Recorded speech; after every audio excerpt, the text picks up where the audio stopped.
Yeah, that's the energy we're talking about right there.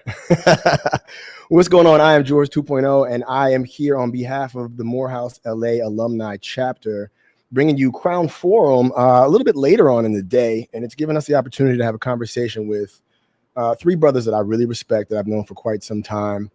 But three brothers that I think will give you an interesting perspective on our topic for today, which is basically how do we keep the same energy of homecoming, even if we're not at homecoming as alum. Now, we recognize that there are on-campus activities happening for currently enrolled students, but a lot of us are trying to figure out, for what many of us is the second year in a row, how to really keep that same energy going into this homecoming season. So without further ado, I wanted to introduce our panelists for today. All of them I have really strong personal relationships with, but I'm hoping that they'll give you all the same personal sense of what it means to be at homecoming college. I see my first guy smiling, and I love when that happens. The sense of occasion from you, my good brother, my eventual classmate, as you can see by the numbers that are indicated at the end of our names. It happens that way sometimes. I mean, it does. My brother, Joe Carlos. If you would, Joe, similarly to how we were told to introduce ourselves when we were on the yard, will you tell us who you are? First of all, thank you so much, George A. Peters II. It is a blessing to be talking to you today during homecoming week. So I do get to see you during homecoming week. I am Joe Carlos III, husband of Lakeitha, father of Sage, a proud native of Dallas, Texas, but I live in a cultural enclave known as West Midtown. There's several of my classmates, very happy about that. And I work at Morehouse as the Senior Director of Content Marketing Strategy. And while this is usually one of the high holy weeks for us, I love the ability and the opportunity to speak to you today about nostalgia as well as present day and how this stuff makes us feel.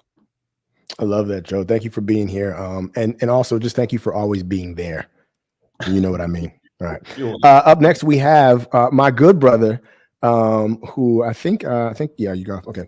My good brother, who actually ended up meeting after his time on the yard, but we met in a pretty auspicious way in front of Kilgore. We'll talk about that later on. But Caishe, if you would, tell the people who you are. Ronald Caishe Falls, class of 2000 from Morehouse College, first friend of Joe Carlos, Morehouse on the yard. That's my guy from 96, August 96. I've done a bunch of things in my time, so I don't know what I classify as now. I think today I'm a strategist, venture capitalist, lawyer, part-time trash talker, and homecoming aficionado. This is a time of year that I've always looked forward to, because wherever I've been in the world, I've tried to make that trek, back to campus to kind of enjoy in the brotherhood and the revelry. So it's noticeable, when it's not something that is part of my year. So definitely happy to be here today talking to you and Joe. There's a lot of history here on this panel, and a lot of homecoming history. So happy to share. Man, love having you here. And next up to round out the quadrant is one of the first people that I met when I got to school in 1999. For those of you doing the math at home, yes, I spent a little extra time, but I would not have had it any other way. Whitehall, second floor, first semester, highest GPA, don't trip, highest GPA on the yard. My brother, the Honorable Randall Woodfin. What's up, George, Joe, Cash? It's good to see all of y'all, man. Glad to be with you. I'm Randall Woodfin, Whitehall, as George Peters said, class of 2003. Honored to serve as mayor of my hometown, the city of Birmingham, Alabama. And I will tell you, not having a homecoming in 2020, I can understand it, because no one across the globe had homecoming. Not having it this year, I'm still, grieving from that, because truthfully, this would be the year where there was no conflict. I could have attended homecoming and attended the Magic City Classic, because for the first time in a long time, they were two separate weekends, and I'm losing, so I'll get over it.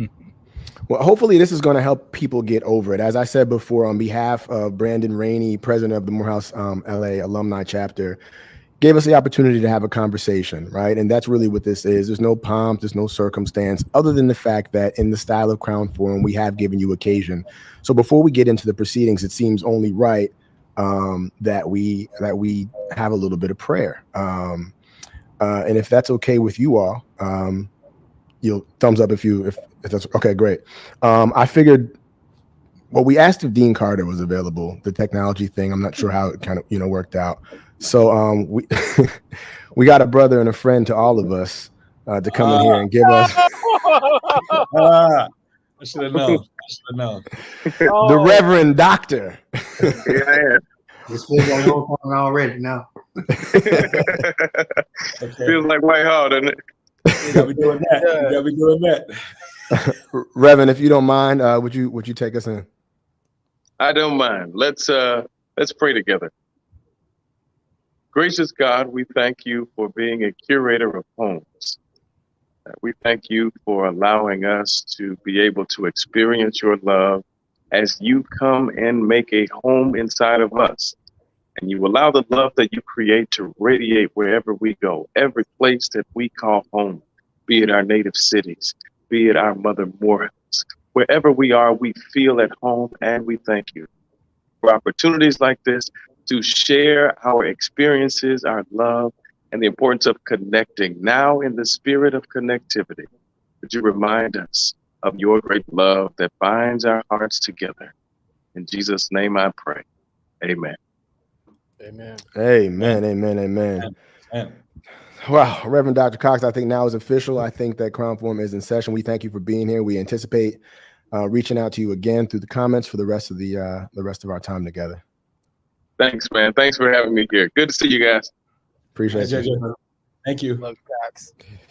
So, all right, here we go, right? I want you guys to help us set the scene. And I'm going to ask you, predominantly, we're talking about homecoming and both like the diaspora that exists when we're not actually all on 830, right? But I want you to set the scene for me. And Joe, if you don't mind, I'm going to go with feel. And Randall, I'm going to go with look. And Caishe, I'm going to go with sound for you, okay? So, Joe, that's feel. Randall, that's look. Caishe, that's sound. And the question is really simple. Joe, you'll answer first. Set the scene for me. What does homecoming feel like? Homecoming feels like new clothes. Homecoming feels like the familiarity and the security in the embrace. Homecoming feels like Black love. Puns wild. Homecoming feels like family and brotherhood and sisterhood, and homecoming feels like generations. Homecoming feels like a release, and it also feels like it feels natural, and at the same time, but it also feels extremely special. And I think, in a sense, the amount of it's nostalgic, no question. And so I think when you take all those things together, I remember watching the Mad Men about the word. There was an episode about the word nostalgia and how there was an anguish in the memory of certain things. But the feeling of homecoming, I think, is all those things. But homecoming feels happy, and homecoming feels love, and like sunshine on your face the entire time, and not browbeating. Just that good old, that good old vitamin D. when that sunroof was open, right? For those of us that Yes. Top down chrome spinning. Mr. Woodfin, tell me. I think that look actually is good because I know that your perspective on things throughout your time at Morehouse, and just again, you mentioned the other classics that you're involved with, but I think you have a really good perspective on the optics. And the way that you kind of float through tailgate, the way you floated through the week, even as the presiding president of the SJ at the time on the yard. I think you have a lot of things that you saw. So tell me, what does homecoming look like? Homecoming looks like, I would say, a family reunion on steroids. When you consider all of us growing up, and there was always some family reunion out of town. You had events, maybe that Friday and that Friday night. And then that Saturday, all of us went to somebody's park, and we all were there, and everybody just kept coming in. You see the food, and you see the outfits, and you hear the music, and you see the people playing cards, and everything is there. And it looks literally like family reunion at the park on steroids. That's what it looks like. It looks like freshman year we were all at Morehouse, and our family was happy literally to send us off. And when we came home for the first time that Thanksgiving, that Christmas, everyone was happy to see us when we got back home. You know, our shoulders were more broad, and people were, mom and grandma was cooking for us, and uncle was talking smack about how, boy, you ain't smart enough, and poured us a drink. That's what homecoming looks like when we go back. It looks like the first time we came home from being away from our family. That's what it looks like. I love that. I can remember coming home with a different kind of confidence, having gone away, and being in this space where I was, you know, my iron was forced to be sharpened with other dorm mates, and just coming home with, like you said, broader shoulders. Your chest is out a little bit. Cash, I can recall a year when I walked around and just took sound bites from everybody. This is before I was even, you know, shooting video content, and I got a crazy sound bite from you and Load Out, some other guys, and I put it together in a SoundCloud, and I still listen to that from time to time, and I recognize that the sound and the exchange, right, that you have at homecoming is as important as how it looks and how it feels. So if you would just tell us, what does homecoming sound like for somebody that's never been there before? There's so many sounds for homecoming. So I always think of homecoming, since I live outside of Atlanta, as returning to the city. So for me, it is always the beginning of the welcome to Atlanta, and there's music that's always playing in my head. If you guys are familiar with that first Outkast album, and that's the music I start to hear in my head as I'm coming into the city, as I walk through Hartsfield Jackson, and then I head towards 830 Westview Drive. And you kind of you get used to arriving on campus, and then kind of the energy begins. You hear a lot of your name, you hear a lot of I love yous, you hear the sound of handshakes, daps, people exchanging greetings from across different geographical limitations coming together in this like one space. You hear the band, Morehouse funk, kind of banging and playing, and you hear the conversation of excitement. You hear a bustling community of people in the AUC, excited and celebratory. So when I think of homecoming, the first thing I think is the greetings of all the people that I haven't had a chance to spend time with or break bread with over the course of a few months or a year or more than that, given where we're at in this pandemic. But then I also think of all the conversations that begin, all the compliments, all the how are yous, the check-ins. And it begins almost immediately, because once you hit the yard, you're walking through the yard, it's ever present. You spend the next, few days having that conversation, hearing that music, and hearing the voices of these people who are your extended family. I love that. And I think that the extended family piece and the family reunion piece, right, are the pieces that we can kind of hold on to, because, and again, the topic for those of you, we see you in the comments right now, that we're dealing with is pretty much trying to figure out, as we set the stage and let those of you who might not know, or those of you who don't really remember viscerally what homecoming is, we're dealing with the idea that we're actually not able to be together in the way that we normally would be.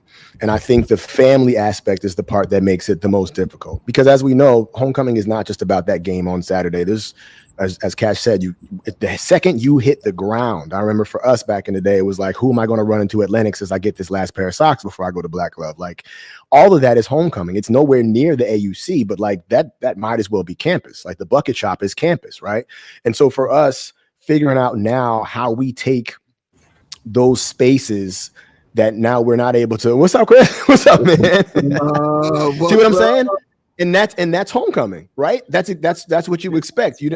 That's literally what it is, right? You run into people and you reconnect and you dap and you say the same thing. Man, how you? Oh man, if I had your hand, I'd throw mine back in. It's all those sounds and those phrases that you use. But I think what I would love to do as we start talking about this being a different kind of year and last year being a different kind of year, and really being inspired to how we maintain that connectivity, is I'd like to talk about that one moment during what many people think is the premier moment of homecoming, of tailgate on that Saturday, when we know it's coming to an end, when we're trying to figure out what the next move is, when we've done Tuesday, Wednesday, Thursday, we've done all the things that we needed to do. I see you, Joe, talking what the next move is. Right.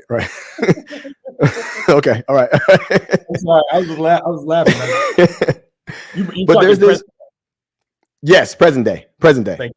Not past day, and certainly not future day, but present. Long time ago.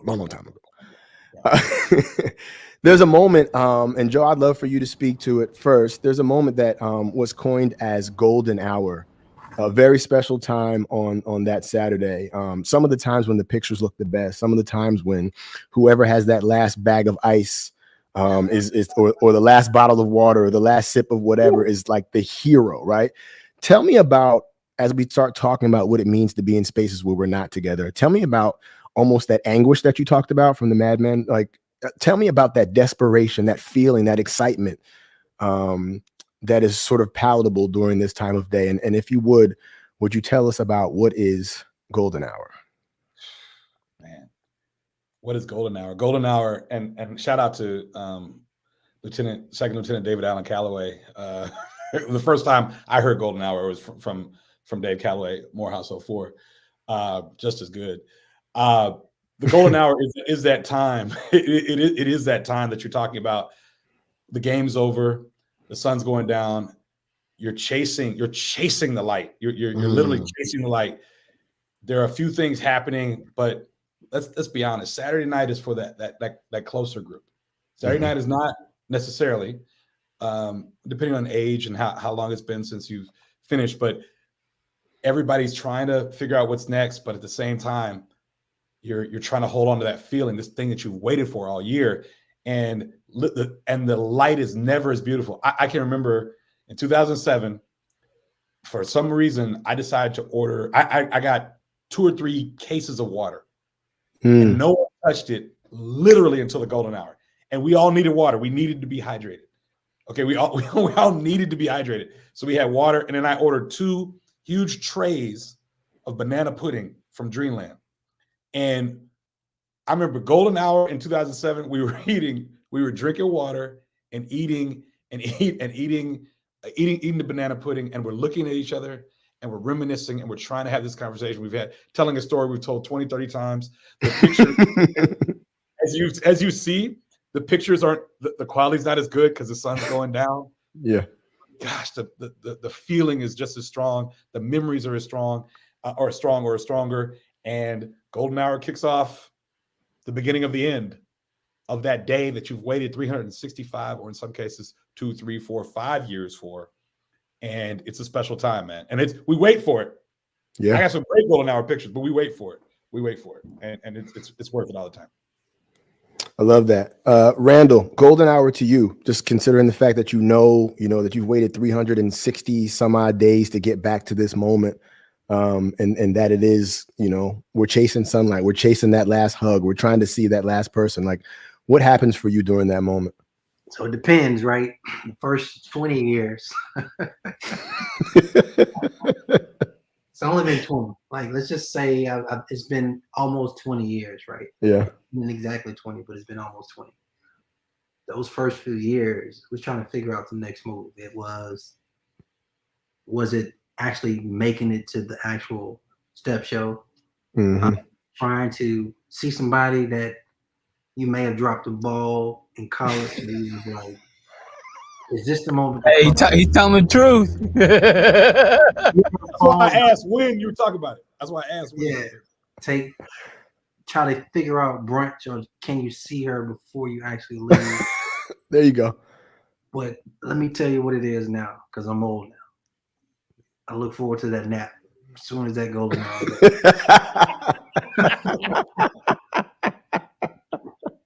I'm passing out. And I'm not mad if I wake up at 1:30 a.m. or 2 a.m. because it was just supposed to be a nap.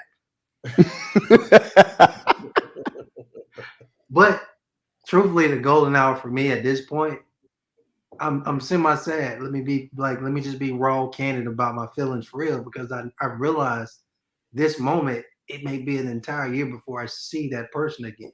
Because I may not see him that night, later that night, or the next morning. Some people literally will take a late flight that night or out first thing that Sunday morning, so we'll miss. I've done it.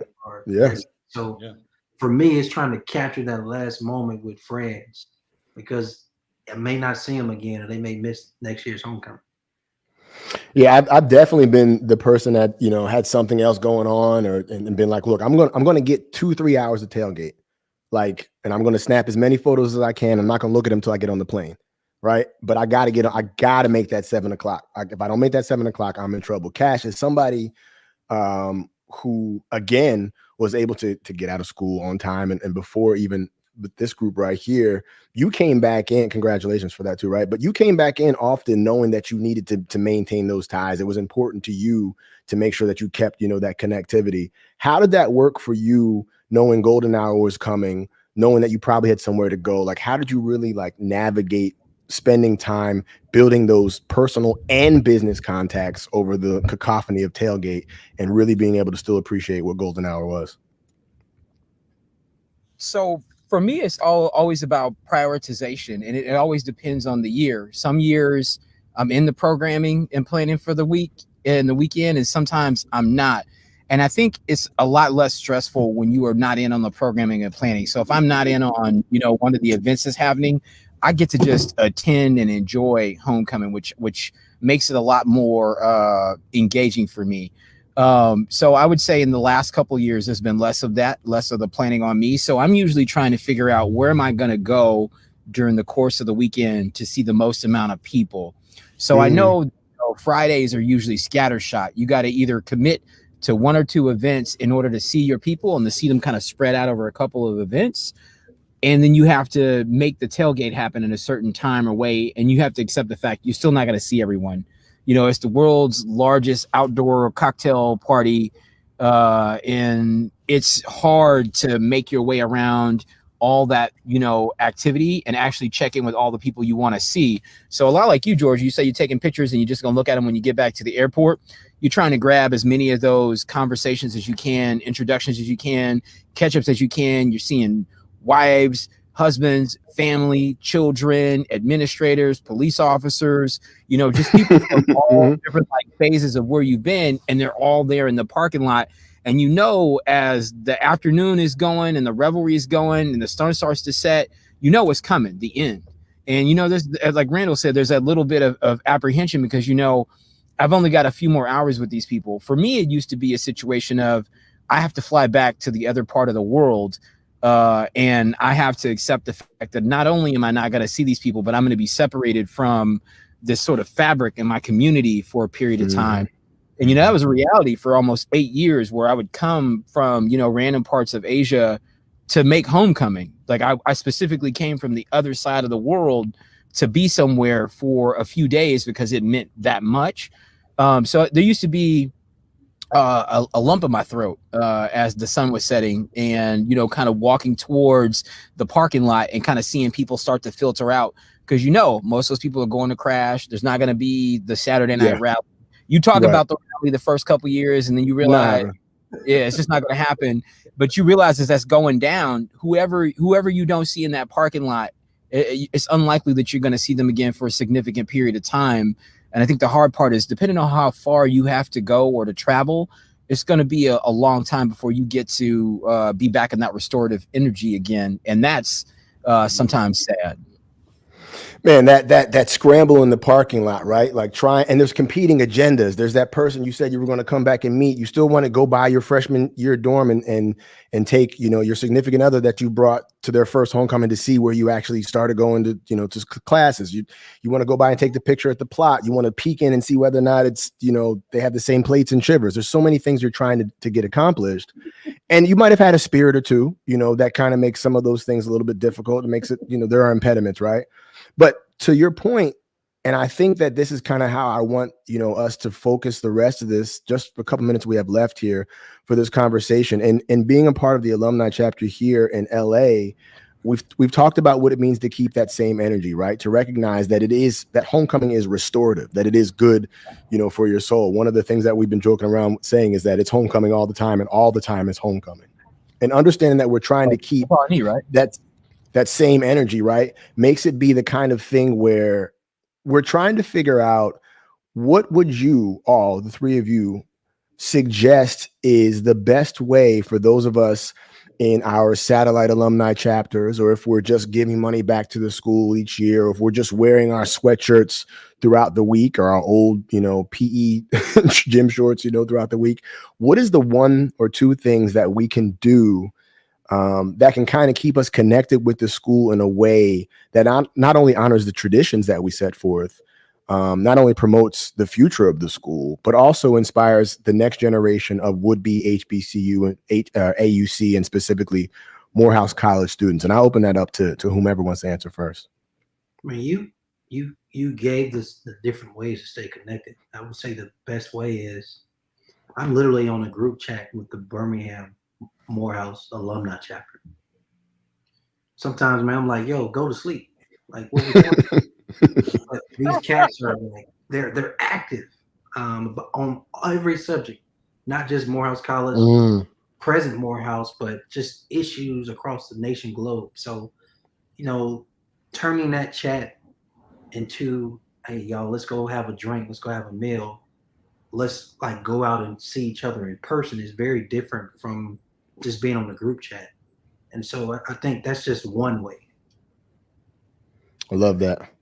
Yeah, I think, I love that, Randall, by the way. And I think that we're all part of group chats. I mean, we're literally part of group chats. Of course, literally, yeah, literally, right. Several. But having said that, though, I think things like this.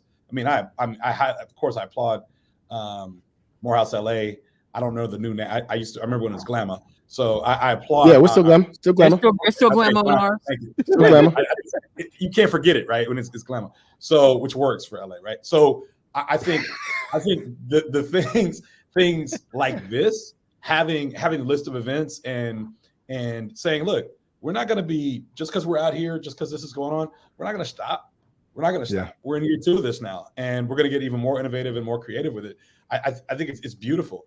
And hopefully it grows and grows and grows. So even when we do, Lord willing, are able to come back together, we're still always, we're normalizing the creative ways to celebrate just a homecoming, always. So it's all homecoming all the time, and whatever that was. I'm gonna mess that up, but we're still working on it. But I'm just saying, I think that connectivity is great. Also, following, here's a plug, following Morehouse social media, following Morehouse SGA social media, Morehouse CASA. If you're a little younger, you understand what that is. The students that throw the campus activities.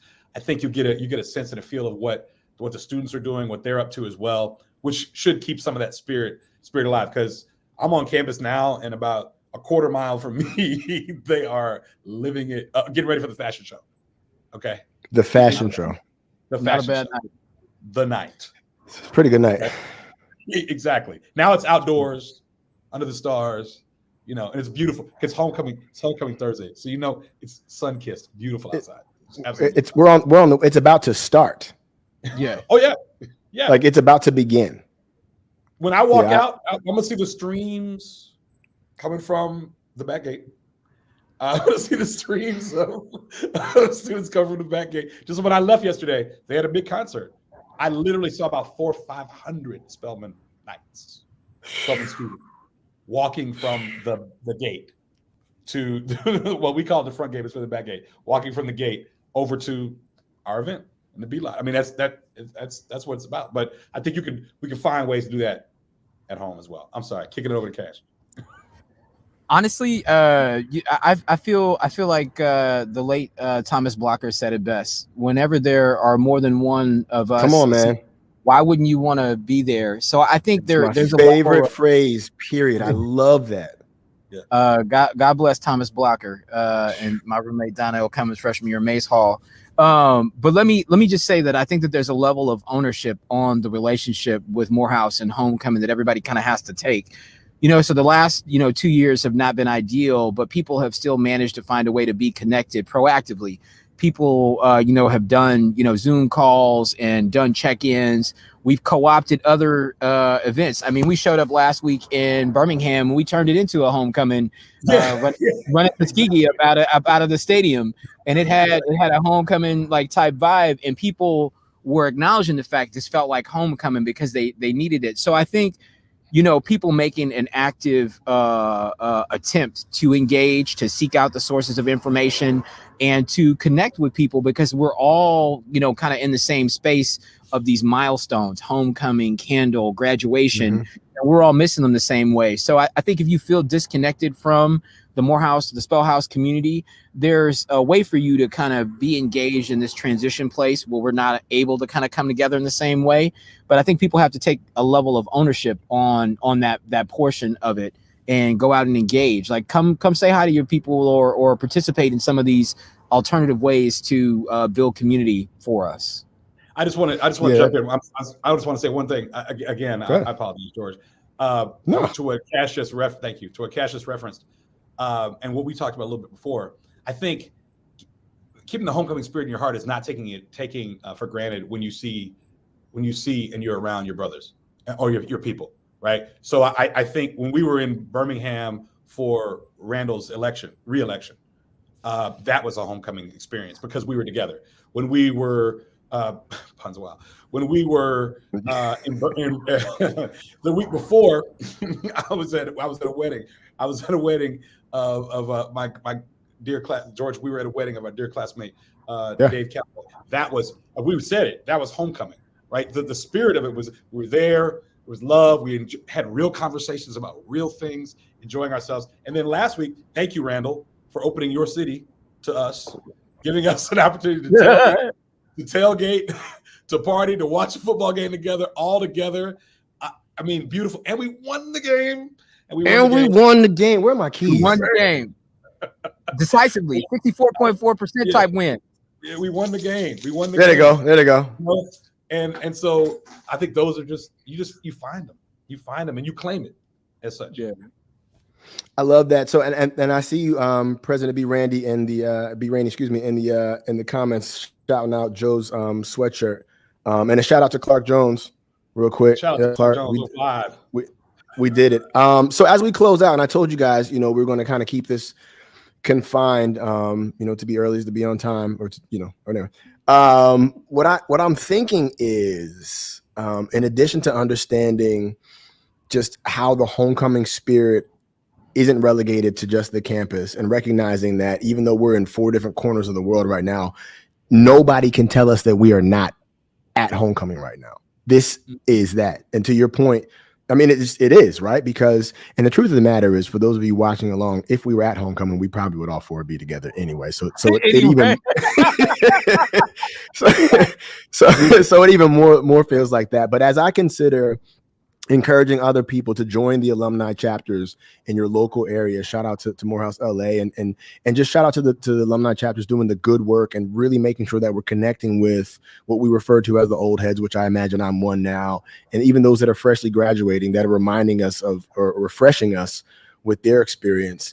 What I would like to do as we close out, brothers, first of all, to thank you so much for your time. I recognize all of you are extremely busy. Obviously, Randall, you're pretty busy. Joe, you're very busy. And Cash, you're actually in transit right now. So it's very clear that you're busy, right? So I really appreciate being able to grab you guys in the parking lot, so to speak, before you leave. And with that in mind, let's count this as the golden hour, right? We've already established what it means to actually be at homecoming, and what it means, how it feels to kind of refresh all of those thoughts. We've talked about what it means to join alumni chapters, to go to events where there are predominantly Morehouse involvement. Shout out again to Dean Thomas Blocker. But if this was golden hour right now, and if the sun was going down and there was no promise of a Saturday night event, no promise of brunch, what would we say to those that are viewing? What would be our last thing that we would say to them, not knowing whether or not the next year a pandemic would keep us from being together, or the next year any other extenuating circumstances will keep us from being together? Randall, I ask you first, what would you say? How would you sign off as you were about to leave homecoming?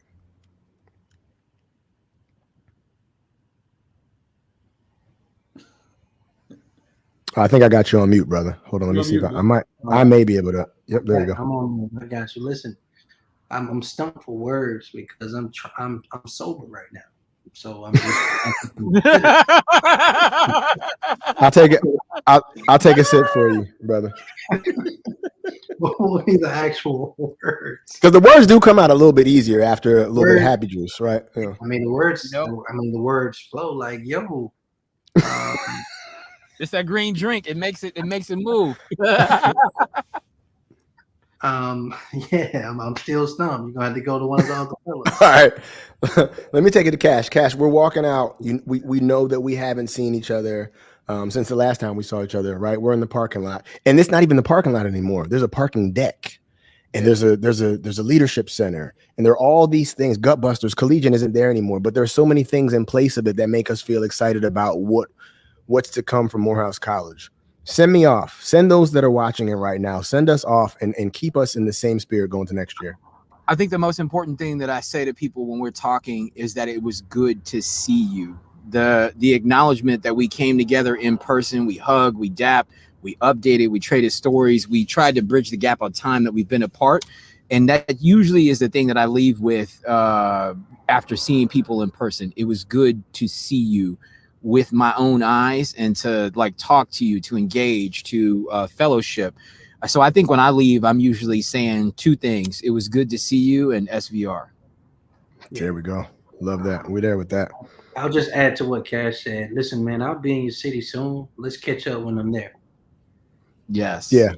And I love the promise of that too, right? It's like not saying goodbye. It's just anticipating that because we all exist in these upper echelons, wherever we are, that you're going to run into Morehouse. Because, I mean, we're everywhere. Right? We are. Morehouse is everywhere. And I think that's the perfect segue into Joe Carlos.